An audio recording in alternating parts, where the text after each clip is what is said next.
বিসমিল্লাহির রহমানির রহিম। আসসালামু আলাইকুম, আদাব। আজকে আমি কথা বলবো বাংলাদেশে রাজাকারের রাজত্ব প্রতিষ্ঠা হয়েছে এবং ঢাকাস্থ আমেরিকার দূতাবাস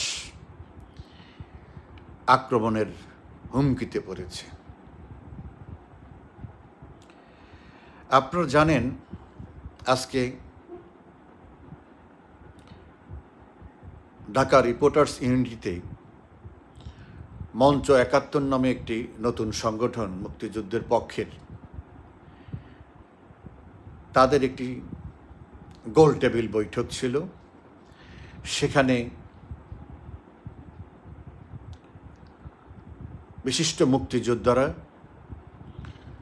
বাংলাদেশের সংবিধান প্রণেতারা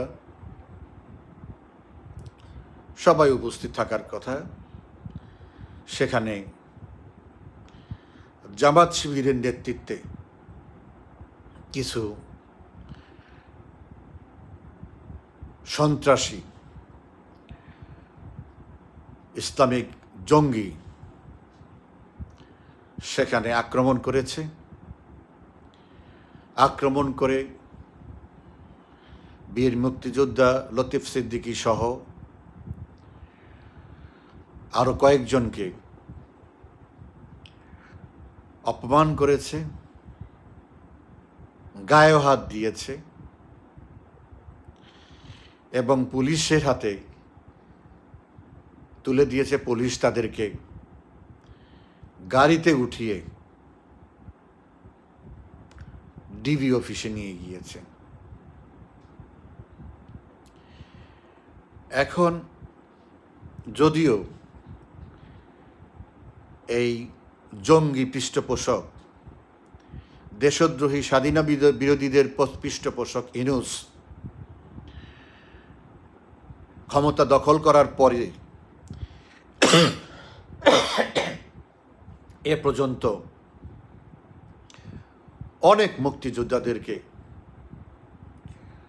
অপমানিত করেছে, লাঞ্ছিত করেছে। ওরাই ৩২ ভেঙেছে, জাতির পিতার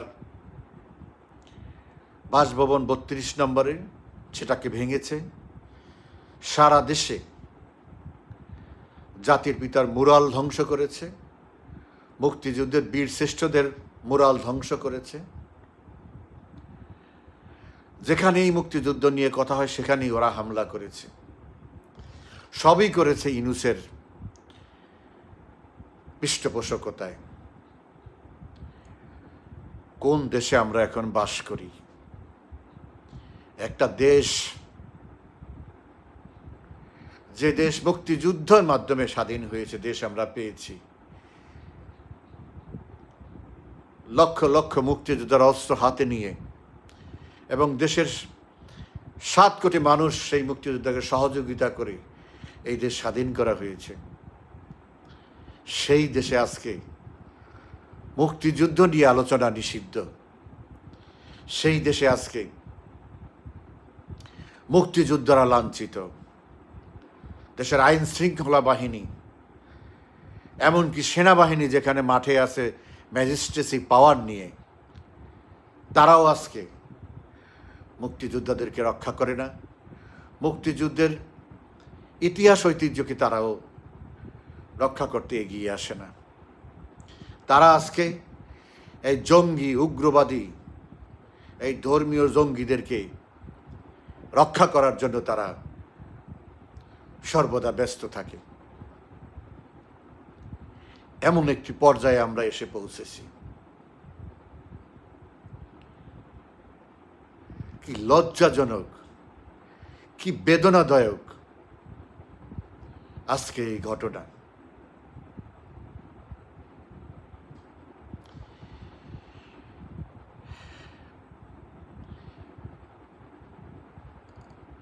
আজকে সরাসরি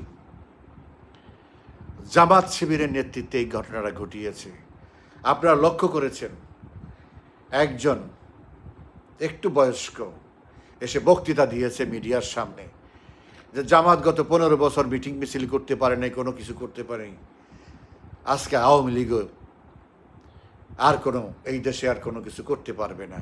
কত বড় আস্ফালন! জামাত শিবির আজকে এই কথা বলে আওয়ামী লীগ এই দেশে কিছু করতে পারবে না। আর অন্যদিকে মেজর হাফিজ বীর বিক্রম বিএনপির নেতা, সে বলে আমরা জামাতকে প্রতিষ্ঠিত করেছি, আমরা জামাতকে মন্ত্রিত্ব দিয়েছি, আজকে সেই জামাত আমাদের বিরোধিতা করে, আমাদের ক্ষতি করে। স্বীকার করে নেওয়া হলো যে এই বিএনপি ৭৭ সাল থেকে, বিশেষ করে 15ই আগস্ট বঙ্গবন্ধুকে হত্যার পরে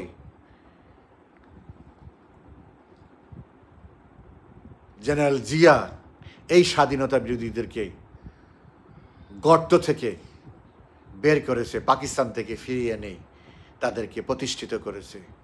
মেজর হাফিজ সত্যি সত্যি বাস্তব কথাটি বলেছেন। উনি তো বেশি দিন হয় না বিএনপি করেন।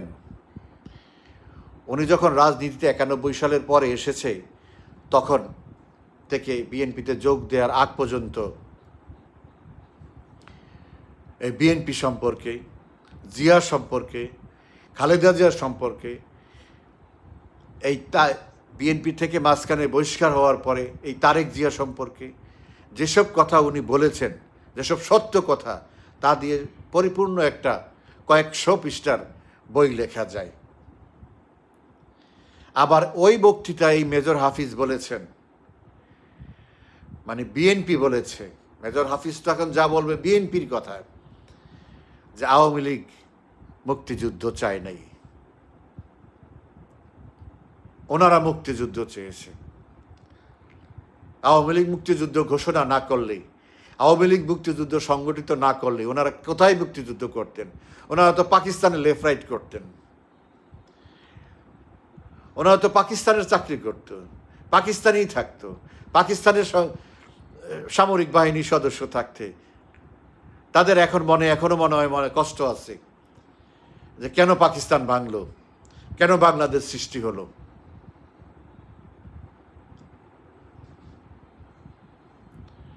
সেই খায়েশেই তারা এই জামাত শিবির, মুসলিম লীগ, নেজামে ইসলামী এদেরকে প্রতিষ্ঠিত করেছে। এখন যখন তাদের গায়ে গিয়ে লেগেছে, এখন তারা তাদের বিপক্ষে কথা বলে। একই ঘটনা আজকে যে আমেরিকান এমবেসি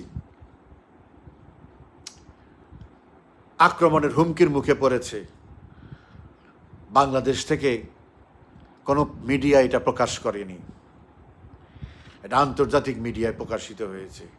বাংলাদেশের কোনো গোয়েন্দা সংস্থা এটা জেনেও না যারা ভান করেছে, কিন্তু আমেরিকার গোয়েন্দা সংস্থা বের করেছে যে কোনো সময় আমেরিকান দূতাবাস আক্রান্ত হতে পারে।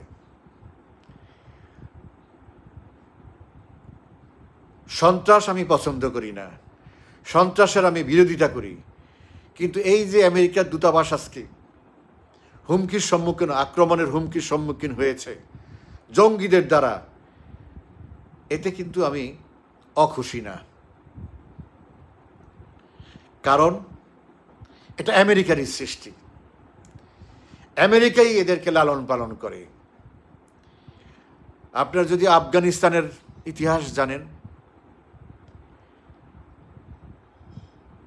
আফগানিস্তান সরকার যখন এই তালেবানের প্রতিরোধের মধ্যে আক্রান্ত হয়েছে, জঙ্গিবাদের মুখে আক্রান্ত হয়েছে, তখন তালেবানের তখনকার সরকার, সম্ভবত জহির শাহ, সোভিয়েত ইউনিয়নের সাহায্য কামনা করেছে। সোভিয়েত ইউনিয়ন এখানে হস্তক্ষেপ করে তাকে রক্ষা করেছে। আর যেই সোভিয়েত ইউনিয়নকে ঠেকাতে গিয়ে এই আমেরিকা আল কায়দা এবং তালেবানকে সর্বরকমের অর্থ, অস্ত্র এবং প্রযুক্তি সব রকমের সহযোগিতা করে এই আফগানিস্তানকে আজকে এই পরিস্থিতি ফেলেছে। শেষ পর্যন্ত তাদেরকে আফগানিস্তানে সরাসরি হস্তক্ষেপ করতে হয়েছে, সামরিক হস্তক্ষেপ করতে হয়েছে। সোভিয়েত ইউনিয়ন চলে গেছে, তালেবান শাসন শুরু হয়েছে, তখন তারা সরাসরি এখানে এই আমেরিকা হস্তক্ষেপ করেছে। এই তাদের তৈরি এই জঙ্গিদের বিতাড়িত করার জন্য, নিশ্চিহ্ন করার জন্য 20 বছর চেষ্টা করেও পারেনি। শেষ পর্যন্ত এই আমেরিকাকে সেখান থেকে পালিয়ে যেতে হয়েছে। এই বাংলাদেশেও শেখ হাসিনাকে ক্ষমতাচ্যুত করার জন্যে এই আমেরিকাই এই জঙ্গিদেরকে সর্বরকমের সহযোগিতা করেছে। এই জামাতকে, এই জামাত ইসলামীকে তারা মডারেট মুসলিম হিসাবে আখ্যায়িত করেছে তাদেরকে টিকিয়ে রাখার জন্য। এখনো আপনারা লক্ষ্য করেছেন কিছুদিন পর পরই জামাতের সাথে তাদের আলাপ আলোচনা, দেখা সাক্ষাৎ হয়। আর এই জঙ্গিরা সব হলো জামাতের A team, B team, C team.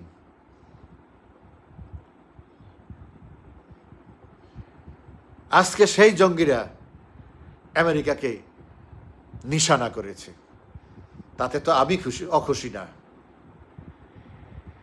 এজন্য আমি বললাম যে এই জন্যই আমি খুশি যে আমেরিকা আজকে নিজেরাই আক্রান্ত হয়েছে। আজকে তারা বাংলাদেশকে যেভাবে জঙ্গিবাদের মাধ্যমে, সন্ত্রাসীর মাধ্যমে একটা সরকার উৎখাত করেছে, তাতে এই দেশকে হাইতির মতো দেশে পরিণত করবে। এবং এই যে আমেরিকান এমবেসি আজকে হুমকির মুখে, সন্ত্রাসী হামলার হুমকিতে পড়েছে, এটাও হাইতির মতো একটি সিমটম। হাইতির এমবেসিতে, আমেরিকান এমবেসিতে কেউ থাকে না, সবাই পালিয়ে গেছে, অন্য দেশ থেকে হাইতি চালায়, হাইতি মনিটর করে। হাইতি সরকারও হাইতিতে নাই, সন্ত্রাসীরা সেখানে গ্রুপে গ্রুপে, অনেকগুলো গ্রুপ সেখানে, তারা সেখানে রাজত্ব করতেছে, কোনো গভর্নমেন্ট সেখানে ফাংশন করতেছে না। আজকে বাংলাদেশও সেই দিকে ধাবিত হচ্ছে। আজকে দিনে দিনে তাদের প্রশ্রয়ে, কারণ মুক্তিযোদ্ধারা আমাদের আবেগ, আমাদের কাছে সম্মানিত, আমাদের কাছে পূজনীয়, কিন্তু বাস্তবিক অর্থে মুক্তিযোদ্ধারা আমেরিকার শত্রু। কারণ আমেরিকা তখন 71 সালে বাংলাদেশ চায় নাই, পাকিস্তানকে সর্বতভাবে সহযোগিতা করেছে, সামরিকভাবে, কূটনৈতিকভাবে, জাতিসংঘের মাধ্যমে অস্ত্র সরবরাহ করে, অর্থ দিয়ে সর্বরকমের সহযোগিতা করেছে। এমনকি শেষ পর্যন্ত তাদের 7ম নৌবহরও এখানে পাঠিয়েছে। কাদের বিরুদ্ধে? বাংলাদেশকে মুক্তি বাহিনী মুক্ত করার জন্য। আজকে সেই মুক্তি বাহিনীকে যে লাঞ্ছিত করা হচ্ছে, সেই মুক্তিযোদ্ধাকে অপমানিত করা হচ্ছে, এটা তো আমেরিকারই আনন্দের বিষয়। কারণ যেটা তারা চায় নাই সেটাকে তারা শেষ করতে চাইবে, এটাই খুব স্বাভাবিক। তবে এটাও ঠিক, সেদিন এই আমেরিকাকে উৎখাত করে তাদের রক্তচক্ষু, তাদের 7ম নৌবহর, সব কিছুকে আমরা উপেক্ষা করেই আমাদের মুক্তিযোদ্ধারা এদেশে পাকিস্তানিদেরকে পরাজিত করেছে। সেদিনও যারা আমাদেরকে সহযোগিতা করেছে, সেই ভারত, সেই রাশিয়া, আজকে তারাও এক পায়ে দাঁড়ায়। বাংলাদেশকে যে আমেরিকার একটা উপনিবেশে পরিণত করেছে, সেখান থেকে মুক্ত হওয়ার জন্য আমরা তৈরি হচ্ছি। শেষ পর্যায়ে ৭১-এর শক্তি, ৭১-এর বিরোধীরা আজকে বাংলাদেশ দখল করেছে। আর ৭১-এ যারা বিজয়ী হয়েছিল আজকে তারা দেশ ছাড়া হয়েছে। ৭১-এ দেশ ছাড়া হয়ে যেমন আমরা দেশে শত্রুমুক্ত করেছিলাম, এই ২৫ সালেও আমরা সেই ৭১-এর পরাজিতরা আজকে যারা বিজয়ী, সাময়িক বিজয়ী, তাদেরকে পরাজিত করে আমরা এবং ৭১-এর সেই বন্ধুদের সহযোগিতায় আবারও আমরা দেশকে রক্ষা করা, তখন ছিল দেশ স্বাধীন করার জন্য, দেশ পাকিস্তানি মুক্ত করার জন্য যুদ্ধ, এবার হবে দেশকে রক্ষা করার জন্য যুদ্ধ, দেশকে পরাজিত শত্রু মুক্ত করার জন্য যুদ্ধ। এবং এই যুদ্ধে ৭১-এর যে যত মানুষ মৃত্যু ভয় উপেক্ষা করে সেই যুদ্ধে সামিল হয়েছিল, আমি দৃঢ়ভাবে বিশ্বাস করি এবং আমি চোখের সামনে দেখতেছি, তার চেয়ে বহু বহু গুণ সকল বয়সের মানুষ দেশ রক্ষার যুদ্ধে সামিল হওয়ার জন্য প্রস্তুত হয়ে আছে, মানসিকভাবে, শারীরিকভাবে। এখন মাননীয় প্রধানমন্ত্রী সিদ্ধান্ত নেবেন যে এই লাঞ্ছনা, এই যে রাজাকারদের আস্ফালন, এই রাজাকাররা, সন্ত্রাসীরা, জঙ্গিরা যে দেশকে দখল করে বসে আছে, আজ যে মুক্তিযুদ্ধের কথাও আমরা বলতে পারি না। আজকে মুক্তিযুদ্ধেরা পদে পদে, কেউ আওয়ামী লীগ করে না, এখানে যারা গেছে একটা লোক আওয়ামী লীগ করে না, একজন লোক আওয়ামী লীগ করে না, সরাসরি আওয়ামী লীগ করে না এবং পরোক্ষভাবে আওয়ামী লীগ করে না।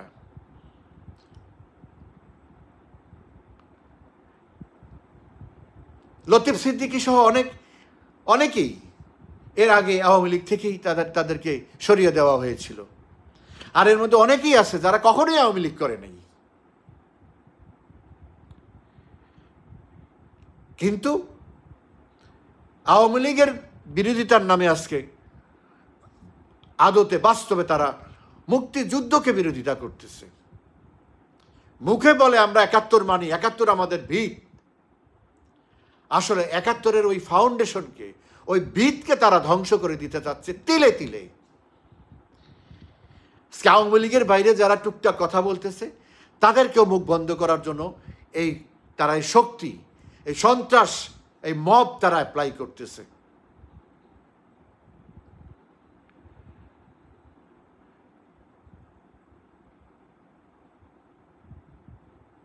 মাননীয় প্রধানমন্ত্রী নিশ্চয়ই বাস্তব অবস্থা উপলব্ধি করে যত তাড়াতাড়ি সম্ভব এই অসহ্য যন্ত্রণা থেকে দেশের অধিকাংশ মুক্তিযুদ্ধপ্রেমী মানুষকে, দেশকে রক্ষা করার জন্য উপযুক্ত পদক্ষেপ নেবেন। আমি জানি মোটামুটি প্রস্তুতি শেষ।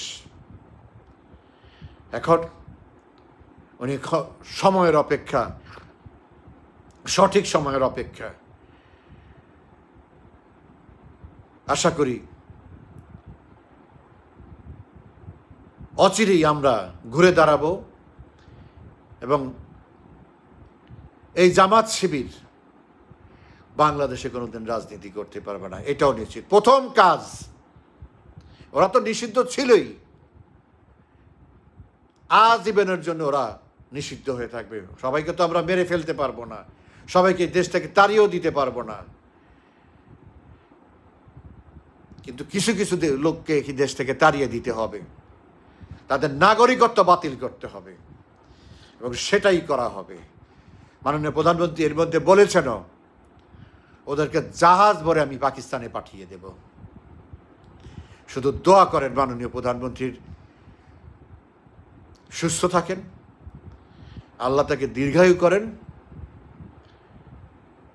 এবং যেভাবে পরিকল্পনা করা হয়েছে সকলের দোয়া এবং সহযোগিতায় সেই পরিকল্পনা যেন সফল হয়, তাইলেই বাংলাদেশ আবার স্বমহিমায় উদ্ভাসিত হবে। আমাদের প্রিয় লক্ষ লক্ষ 30 লক্ষ শহীদ, 2 লক্ষ মা বোন এবং জীবিত সকল মুক্তিযোদ্ধাদের মান মর্যাদা আমরা আবার পুনঃপ্রতিষ্ঠিত করতে পারব, এবং এটা আমরা করবই। তা না হলে আমাদের বেঁচে থাকার কোনো সুযোগ নেই, বেঁচে থাকার কোনো অর্থ হয় না। এর চেয়ে মরে যাওয়া অনেক ভালো, আর সহ্য হয় না।